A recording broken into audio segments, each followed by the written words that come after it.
哦，你好，今天就放松，就随便聊。这个拍完了以后，您按照一些问答简单拍一拍，然后到时候发给我就可以啊。在微信里面您叫我孙哥，我以为您比我小，我这样的话我比你小，好像是。我都叫哥哥姐姐，我这么叫。我在哔哩哔哩看过您的一些研究的视频，二胡的也看到了那个乌塔达希卡鲁的《First Love》。我上中学的时候特别喜欢听这首歌，然后我看到您的那个研究的那个氛围感特别好，所以给您发私信了啊，谢谢您的参与。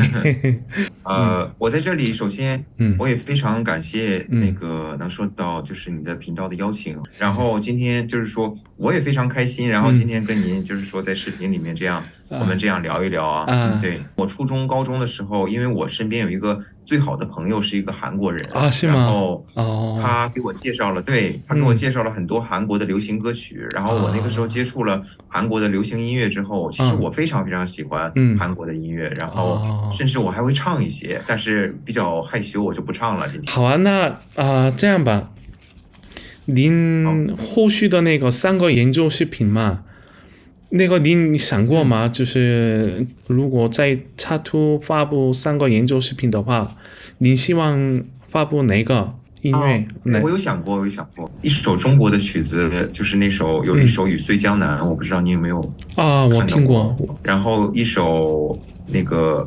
电影的那个末代皇帝的那个，就是哦，最近刚录的一个好了，日本的那个作曲家好的，坂本龙一先生，他不是刚去世，然后对他的那个作品，然后吕奇萨卡莫托是吧？Summer 还对有 对对，Merry Christmas Mr. Lawrence 那个音乐家是吧？是。我也特别喜欢他。您说？对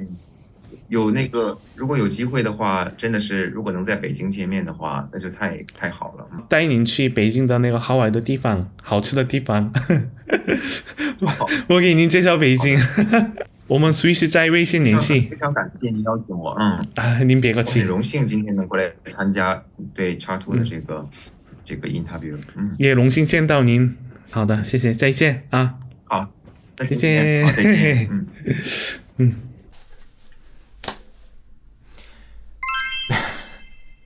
好，开始。插图频道的粉丝朋友们，你们好，我是孙悦，是一名中国的二胡演奏者，你们也可以叫我悦。我目前生活在日本东京，从事跟二胡演奏相关的工作。我会定期在我的 YouTube 和哔哩哔哩的频道上面与大家分享我的二胡演奏，希望你们关注我。二胡是中国传统的弓弦乐器，比方我们都知道的小提琴、大提琴、马头琴，还有黑咕木等等。说到这里，相信大家应该比较感兴趣，二胡到底是什么样的声音呢？我们来听一下二胡的音色吧。我们来看一下二胡的话，这里是二胡的琴筒，然后这里是二胡的弓子，弓子的这个毛的部分是用马尾做的，然后这里呢有2根弦，所以叫它二胡，这里能看到吗？然后就在这2根弦上，我们要自己找到很多很多的音，所以说这个乐器当然跟很多的弓弦乐器也都是一样的，是比较难的一类乐器。然后我们可以用它，因为它的自由度比较高，可以发出各种各样的声音，然后所以说我们可以用它来模仿很多动物的叫声，比方说马叫，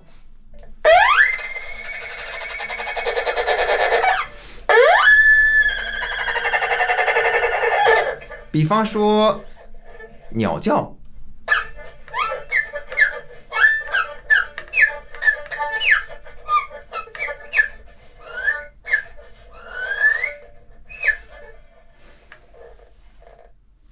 当然，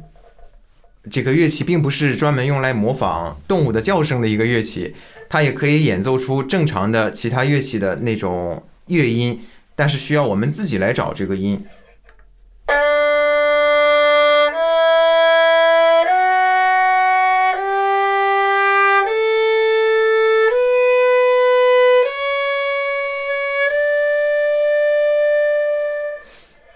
好，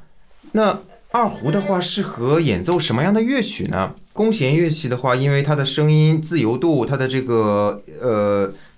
在音的方面自由度比较高，所以说其实适合各种各样的乐曲。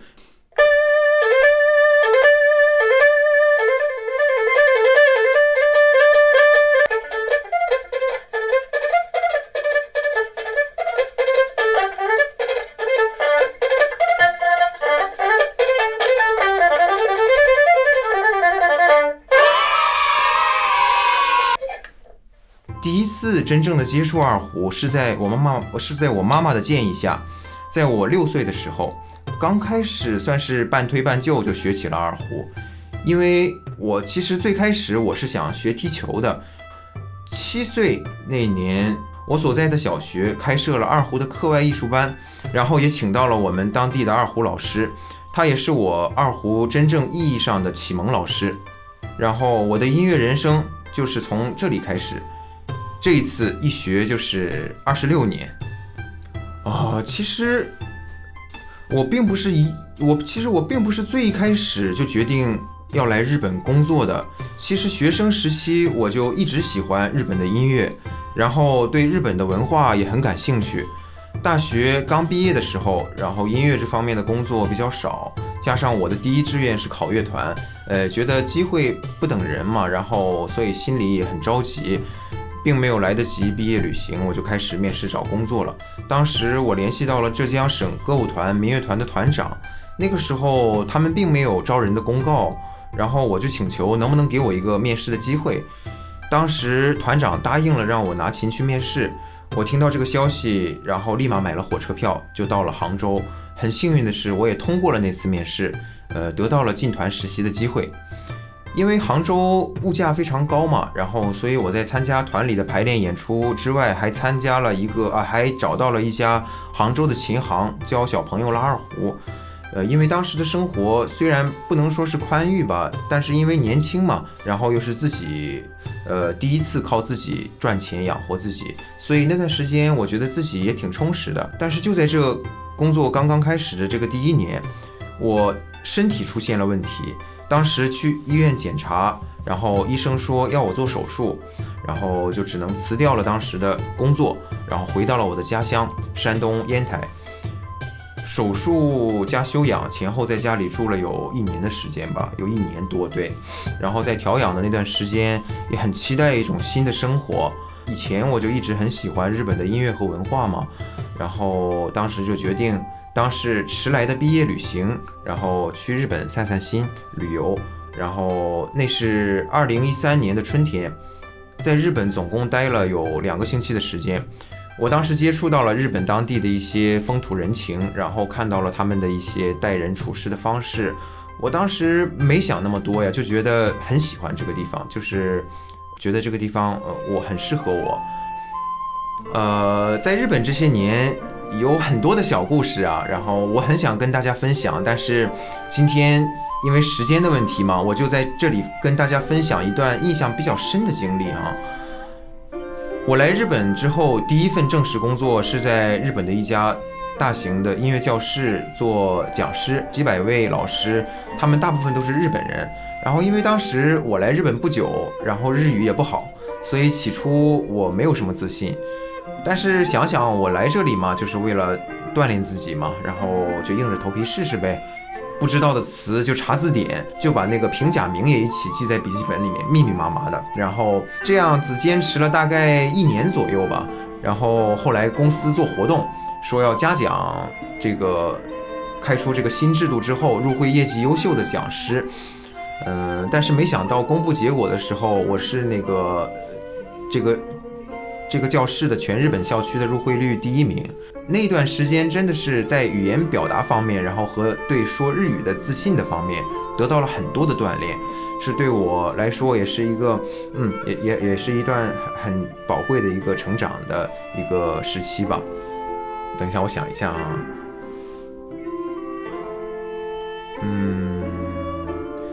在音乐这条路上走到今天，虽然说不是一帆风顺，但是总算一路走到今天，然后还可以在还可以在这里和大家分享我的音乐和故事，我觉得我是幸运的。然后感谢插兔频道对我的邀请，今天有幸在这里认识到插兔的粉丝朋友们，然后通过这段短片让大家了解到中国传统乐器二胡的魅力。然后同时我也希望会有越来越多的朋友关注二胡，喜欢我的音乐。非常感谢你们看完这段影片，我是中国的二胡演奏者孙悦，谢谢。